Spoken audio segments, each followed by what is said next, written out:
शिवरतन जी, कुछ दिन पहले पूर्व विधायक वर्तमान जो विधायक है रामकेश जी, उन्होंने एक प्रेस कॉन्फ्रेंस की थी। बहुत सारे इल्जाम आपकी सरकार पर लगाए, पूर्व विधायक के कार्यों पर लगाए कि साहब वो बेवजह उद्घाटन करते फिर रहे हैं, पूर्व विधायक की पट्टिका लगा रहे हैं। राजस्थान सरकार पर भी बहुत सारे उन्होंने आरोप प्रत्यारोप लगाए हैं। क्या कुछ इस बारे में कहना है, और लोकसभा चुनावों को लेकर के वर्तमान में हमारे यहाँ क्या कुछ तैयारियां बीजेपी जो है वो कर रही है?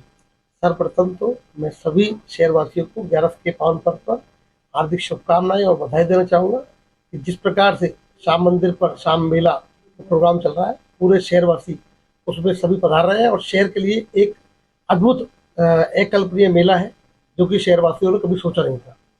और जैसा कि आपने कहा कि हमारे जो विधायक है रामकेश जी मीणा ने जिस प्रकार से परसों प्रेस वार्ता करके कहा था कि हमारे जो विधायक पूर्व विधायक सम्माननीय मान सिंह गुर्जर जी हैं कि उन्होंने नगर पालिका वजीरपुर का उद्घाटन किस प्रकार से किया, तो मैं कहना चाहूँगा हमारे रामकेश जी मीणा ने जिस प्रकार से नगर पालिका बनवाई, लेकिन पिछले 6 माह से जिस प्रकार से वहाँ का ग्रामीण परेशान था, क्योंकि 6 माह से न तो वो ग्राम पंचायत ही रही और न नगर पालिका ही हुई। वहाँ पर कोई भी अधिकारी नहीं था, ना ही ग्राम पंचायती काम हो रहे थे, ना ही नगर पालिका के काम हो रहे थे। हमारे माननीय विधायक मान सिंह गुर्जर जी ने झावर सिंह खर्रा जी से बात करके उस पर ईओ बिठाया, तहसीलदार को ईओ का चार्ज दिलवाया और वहां से राशि स्वीकृत कराई जिससे कि नगर पालिका का काम चालू हो सके। इसी पे मैं कहना चाहूंगा कि जिस प्रकार से उन्होंने कहा कि साहब शिलालेख पर नाम कैसे उल्लेख है, मैं आदरणीय से कहना चाहूंगा जब पूर्व विधायक मान सिंह गुर्जर जी ने जितनी भी पानी की टंकियां थी उनका उद्घाटन मान सिंह जी गुर्जर को करना था, वो फीते आपने काटे थे। तो कहीं ना कहीं जब सरकार होती है, तो कहीं ना कहीं सरकार जब होती है तो वो काम विधायक जो होता है पूर्व का वही करता है।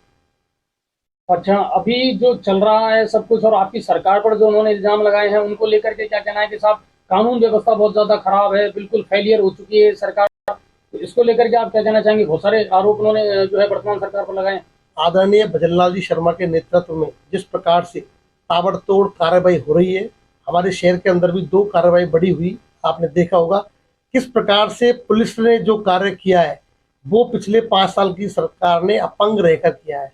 हमारे आदरणीय BL सोनी जी ने भी इस बात को कहा था कि हमारे जो मुख्यमंत्री अशोक गहलोत जी है वो केवल एक केंद्रीय मंत्री से लड़ने के चक्कर में रह गए, उन्होंने पुलिस विभाग को बिल्कुल खुला छोड़ रखा था।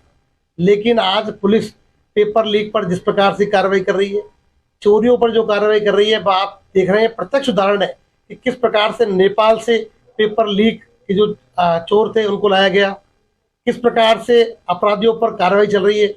तो कहीं ना कहीं पुलिस का जो भय है वो बढ़ता जा रहा है और अपराधी उससे त्रस्त है और अपराधों की संख्या में बहुत कमी आई है। तो कुल मिलाकर के ये है, अभी आगे आने वाले दिनों में अगर लोकसभा चुनावों को देखें तो इसको लेकर के भी बहुत सारी उहापोह की स्थिति बन रही है। किन मुद्दों को लेकर के, केंद्र सरकार के कामों को लेकर के आप जाओगे, प्रधानमंत्री मोदी के कामों को लेकर के जाओगे, या विपक्ष के कुछ मुद्दे हैं जिनको आप उठाओगे?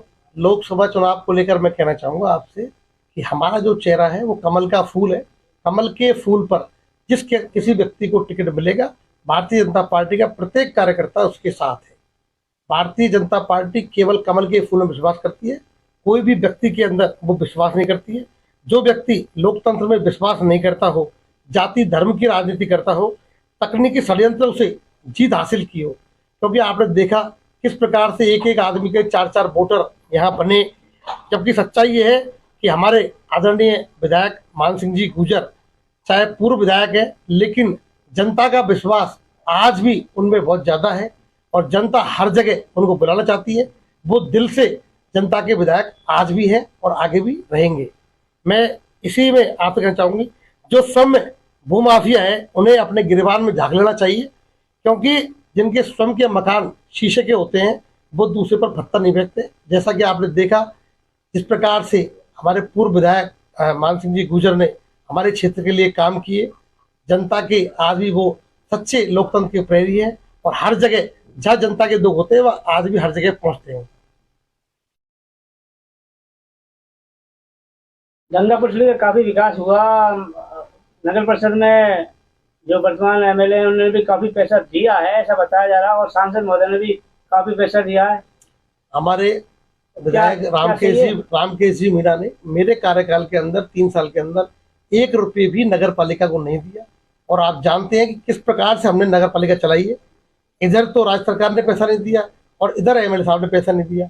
हमारी सरकार की जो व्यवस्थाएं हैं बिना पैसे के संभव नहीं है, लेकिन फिर भी हमने जनता के इतने काम किए हैं, खूब काम करने की हमने कोशिश की है। और आप अगर तुलना करना चाहो तो हिंडौन, करौली आदि की सफाई व्यवस्था से आप चेक कर सकते हैं कि वहाँ सफाई की व्यवस्था क्या है और हमारी क्या है। सांसद महोदय पे भी आरोप लगे हैं कि गंगा परिषद नगर परिषद को कितने रुपए दिया। सांसद महोदय ने जो हमारा अमृत योजना का जो भी पैसा आता है, वो सेंटर का जो पैसा आता है वो सांसद महोदय ही लाते हैं। तो मैं कहना चाहूँगा जो भी हमारा केंद्र सरकार का पैसा है वो समय समय पर आ रहा है। जैसे अमृत योजना का जो पैसा आया वो पैसा आया, लेकिन राज्य सरकार का पैसा हमें आज तक नहीं मिला। अभी जो नए आयुक्त आए हैं उनकी कार्यप्रणाली को लेकर के, और अब कहीं ना कहीं ऐसा लग रहा है कि अब एक ट्यूनिंग बैठ जाएगी और जनता के काम हो पाएंगे। अभी तो अब जैसे आचार संहिता लग गई, लेकिन बहुत सारे काम हैं जो खुद आप जिनको करना चाह रहे थे, आवारा पशुओं के काम है, सड़कों के काम है, सीवरेज वालों ने जो हालात की है, अब आपको लगता है कि इन कामों में या इन समस्याओं से कब तक राहत जनता को मिलेगी? मेरे 3 साल के कार्यकाल के अंदर आपने देखा होगा किस प्रकार से आयुक्त का पद फुटबॉल बना रहा। हमारे जो सम्मानीय आयुक्त रिंकल गुप्ता जी आएंगे, वो 13वीं आयुक्त है गंगापुर सिटी की, और जिस प्रकार से उनकी सिटिंग है वो बहुत अच्छा कार्य कर रही है। चाहे पट्टों का काम हो, चाहे निर्माण शाखा का काम, पहली बार टेंडर जो है वो बिल्कुल टाइम पर हुए हैं और सारे टेंडर जो बाल्डो के लगाने थे हमको वो टाइमली हमने खोल दिए हैं और उनके वर्क ऑर्डर भी निकल चुके हैं। हम आशा करते हैं कि जल्दी से जल्दी हम शहर के जो विकास कार्य ठप पड़े उनको जल्दी से जल्दी शुरू करेंगे। और जिस प्रकार से हमारे विधायक रामकेश जी मीणा ने नहर का जो उद्घाटन किया था, उन्होंने पूरे 5 साल 1 रुपये भी नहर के निर्माण कार्य में 1 रुपये भी ना तो दिया और ना वो लेकर आए, लेकिन फिर भी उन्होंने जबरदस्ती उसका फीता काटा। आप देख सकते हैं हमारे आदरणीय पूर्व विधायक मान सिंह जी गुर्जर ने इसके प्रयास किए, इसका प्रस्ताव बनवाया, इसके लिए 2 बार बजट भी लाए, लेकिन आदरणीय विधायक रामकेश जी मीणा ने इसके लिए कोई प्रयास नहीं किए। केवल उनको फोटो खिंचवाने का शौक है, उन्होंने केवल अपना शिलालेख लगाया और पैसे के नाम पर एक भी पैसा नगर पालिका को नहीं दिया। तो अब उम्मीद कर सकते हैं कि कुशाल लेक जो परियोजना, बिल्कुल कुशाल लेक का जो पैसा बकाया है उसके लिए प्रस्ताव बनाकर राज्य सरकार को भेज दिया गया है और शीघ्र ही आशा है कि राज्य सरकार हमें बजट देगी और हम शीघ्र शहरवासियों के काम कर पाएंगे। अच्छा, एक शंका और है, ज्यादातर लोग ये कह रहे हैं कि साहब जो वो डिस्ट्रिक्ट कैंसिल होने वाली बात है, एक तो कहीं उसको लेकर के एक लोगों को शंका है साहब कहीं ऐसा तो नहीं कि उस समय आनंद फानंद में कांग्रेस सरकार जिला बना गई और अब वो कहीं कैंसिल हो जाए, कोई ऐसी संभावना, कोई ऐसी सिचुएशन नजर आती है क्या? मैं आपसे कहना चाहूंगा कि डिसीजन हो सकते हैं, ऐसी कोई भी संभावना नहीं है। पिछले राज्य सरकार ने अपने जिले बनाए और उनको राज्य सरकार कैंसिल करे, क्योंकि ऐसा करना जनता की भावनाओं से कहीं ना कहीं खिलवाड़ करना होगा। तो आदरणीय भजनलाल जी जो है वो भरतपुर संभाग से ही है, तो मेरे को लगता नहीं है कि कोई भी जिला कैंसिल होगा। केवल कुछ जिले, ये छोटे जिले हैं जहाँ पर बिल्कुल जिले की जरूरत नहीं है, वहाँ एसपी और कलेक्टर को हटा सकते हैं, क्योंकि जो बिल्कुल दूर जैसे जो जिले हैं वो बहुत छोटे जिले हैं और वहाँ जिले की जरूरत नहीं है। तो लेकिन कोई संभावना लगती नहीं है कि उन जिलों को भी हटाया जाए। अच्छा, एक उम्मीद और थी पूर्व विधायक को लेकर के कि शायद किसी न किसी बोर्ड में या किसी न किसी निगम में या कहीं ना कहीं उनको अध्यक्ष बना करके और जो सक्रिय राजनीति है उसका हिस्सा बनाया जा सकता है, लेकिन अब फिर से वही आ रही है कि शायद वही उम्मीद एक बार फिर देवनारायण बोर्ड का अध्यक्ष बनाने की कयास लग रहे थे, मान सिंह जी को शायद वहां दे दिया जाए कोई पद। राजनीति जो भविष्य बीजेपी में, राजनीतिक भविष्य जो है मान सिंह जी का। सम्माननीय पूर्व विधायक मान सिंह जी गुर्जर किसी एक जाति के नेता नहीं है। जिस प्रकार से आपने देखा उनको 64,000 वोट मिले थे और 64,000 वोट सारी जातियों को मिला के। वो केवल ऐसा नहीं है केवल गुर्जरों को नेता, वो सर्वमान्य नेता है और गुर्जरों के कितने वोट है ये भी आप जानते हैं। तो शहर की जनता उनसे अथाह प्यार करती है। आज भी जनता के विधायक वही है। जिस प्रकार से आप देखते हैं वो प्रोग्रामों के अंदर जाते हैं, किसी की मौत हो जाती है वहाँ जाते हैं, या किसी की शादी में प्रोग्राम में। हमारे जो विधायक है उनको तो यही आपत्ति है कि हमारे मान सिंह जी किसी की शादी विवाह में को जाते हैं, क्योंकि वो कहीं जाते नहीं है, उनका निवास जयपुर है और वो परमानेंट जयपुर रहते हैं। तो मैं आपसे कहना चाहूंगा कि भारतीय जनता पार्टी ये सिखाती है कि हमें जनता के दुख दर्द में, सुख दुख में शामिल होना चाहिए और हम हमेशा उसके लिए तैयार हैं। पूर्व विधायक मान सिंह जी एमपी की दौड़ में है? ऐसा लगता नहीं है, लेकिन अगर जनता कोई सरकार अगर आदेश दिया, पार्टी का कोई आदेश होगा वो सर्वमान्य होगा। भारतीय जनता पार्टी का मैं आपको बताना चाहूंगा, बिल्कुल विनोद जी, भारतीय जनता पार्टी का जो कार्यकर्ता है वो पार्टी के कार्य करने में विश्वास रखता है। भारतीय जनता पार्टी का कार्यकर्ता कुछ बनने के लिए कार्य नहीं करता। भारतीय जनता पार्टी का कार्यकर्ता राष्ट्र के निर्माण के लिए कार्य करता है और आगे जब पार्टी को जो उचित लगता है वो पार्टी डिसीजन करती है। जो पार्टी डिसीजन करती है वो भारतीय जनता पार्टी के प्रत्येक कार्यकर्ताओं को मान्य होता है। तो पूर्व विधायक अपना काम भली भांति कर रहे हैं, पार्टी का काम कर रहे हैं, जनता के हित में काम कर रहे हैं पार्टी को आगे जो भी उचित निर्णय लगेगा उनके संदर्भ को वो पार्टी लेगी, वो पार्टी को मान्य, पूर्व विधायक को मान्य होगा और हम सभी कार्यकर्ताओं को मान्य होगा। उसके बारे में हमें चिंता करने की या हम इस बारे में सोचने की आवश्यकता नहीं है। पार्टी जो निर्णय लेगी वो हम सबके लिए मान्य होगा। और जहां तक रामकेश जी की बात है, मैं कहना चाहूंगा कि जिस प्रकार से रामकेश जी ने कल परसों अभी एक प्रेस कॉन्फ्रेंस करके बयान दिया, वो बयान उनकी बौखलाहट को दर्शाता है। वो बयान ये दर्शाता है कि जिस प्रकार से पिछले 5 साल में रामकेश जी ने प्रशासनिक तंत्र का दुरुपयोग करके प्रशासन के अधिकारियों के साथ साठ गांठ करके एक माफिया खड़ा किया, उन्होंने एक तंत्र खड़ा किया। उस माफिया की आड़ में उन्होंने जनता को लूटने का काम किया, जमीनों पर कब्जा करने का काम किया। सबसे बड़ा इस क्षेत्र में मैं कहना चाहूंगा भूमाफिया कोई है तो वो रामकेश जी हैं, स्वयं है। उनसे बड़ा भूमाफिया इस क्षेत्र में कोई भी नहीं है। और जिस प्रकार से उनकी लूट हुई, उन्होंने खुली लूट जनता के साथ में और जमीनों की खुली लूट की, उस लूट पर भारतीय जनता पार्टी की सरकार आने के बाद में, भजन लाल जी की सरकार आने के बाद में उस लूट पर कहीं ना कहीं लगाम लगी है। उनकी जो लूट थी प्रशासनिक तंत्र के साथ मिलकर जो लूट रहे थे वो लगाम, उस पर लगाम लगी, वो लूट बंद हो गई। तो लूट बंद होने की बौखलाहट उनके बयान में झलक रही है, रामकेश जी के बयान में। और उनको इस चीज का दर्द है कि मान सिंह जी चाहे जीते चाहे हारे, मान सिंह जी को 4 चुनाव लड़े, 3 चुनाव हार गए। हम स्वीकार करते हैं कि मान सिंह जी 3 चुनाव हारे, केवल 1 चुनाव जीते।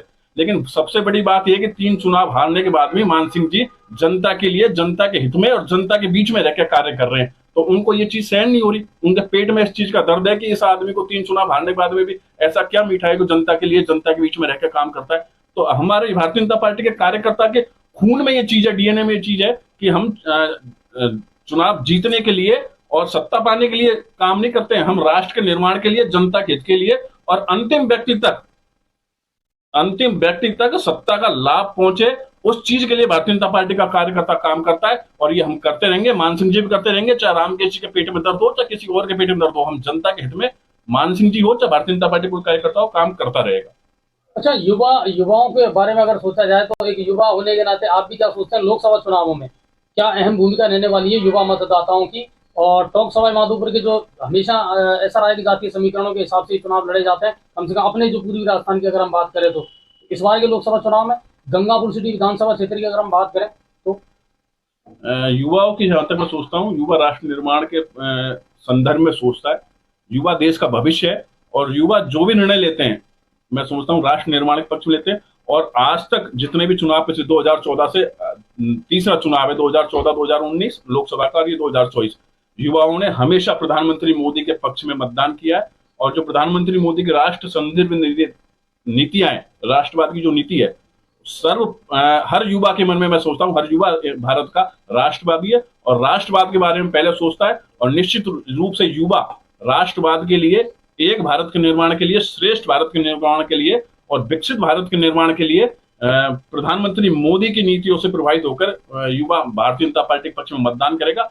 और न केवल टोंक सवाई माधोपुर में, अभी तो पूरे राजस्थान में 25 की 25 सीट भारतीय जनता पार्टी फिर से जीतने जा रही है, हैट्रिक बनने जा रही है। मैं आपको विश्वास के साथ ये बात कह रहा हूँ।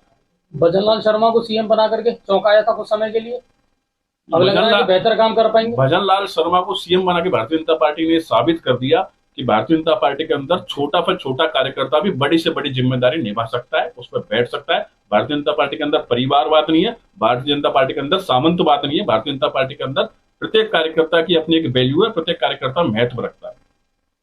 सभापति महोदय, नहर के आसपास के कुछ कथाकथित जो पहले आपने भी कहा था नालों पर जो कब्जा हुआ, क्या वो मुक्त हो पाएंगे?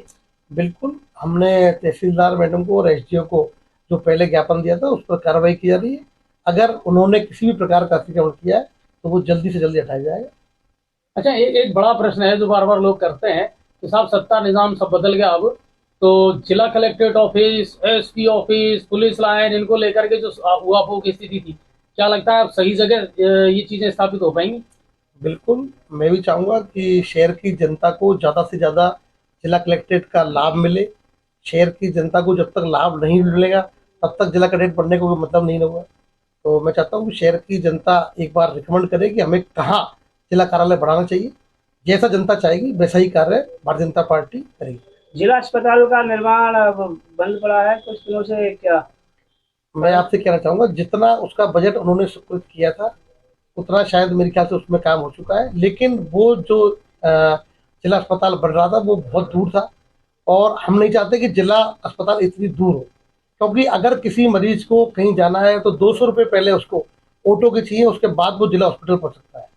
तो मैं कहना चाहूँगा शहर की जनता एक बार खुद भी ये प्रयास करे और हमें बताए किसी भी माध्यम से कि हमें शहर का जिला अस्पताल कहाँ बनाना है, क्योंकि अपना जो वर्तमान में जिला अस्पताल है वहाँ पर भी काफ़ी जगह है, आजकल मल्टी स्टोरी बिल्डिंग बनती है। तो मेरा प्रयास तो ये है कि ये जिला अस्पताल यहीं रहे, क्योंकि शहर के बीचों बीच अगर रहता है तो कहीं ना कहीं शहर की जनता को ज़्यादा फायदा मिलता है। अब आपके शहर गंगापुर सिटी में चिकित्सा के क्षेत्र में नए आयाम, नए भव्य स्वरूप में आया है वर्धमान मल्टी स्पेशलिटी हॉस्पिटल, जिसमें सभी प्रकार की बीमारियों का एक ही छत के नीचे अत्याधुनिक तकनीक से चिकित्सा सुविधा उपलब्ध, जिनमें जनरल मेडिसिन, सर्जरी, गायनिक, शिशु रोग, हड्डी रोग, यूरोलॉजी, दंत रोग चिकित्सा सुविधा उपलब्ध, विशेषज्ञ डॉक्टर्स की टीम, अत्याधुनिक लैब व सभी प्रकार की जांच सुविधा उपलब्ध, सभी प्रकार की योजनाएं जैसे मुख्यमंत्री चिरंजीवी RGHS की सुविधा उपलब्ध। वर्धमान हॉस्पिटल का वादा हर व्यक्ति को निरोगी बनाना। आज ही संपर्क करें Vardhaman multi speciality hospital, Jaipur road, Gangapur city.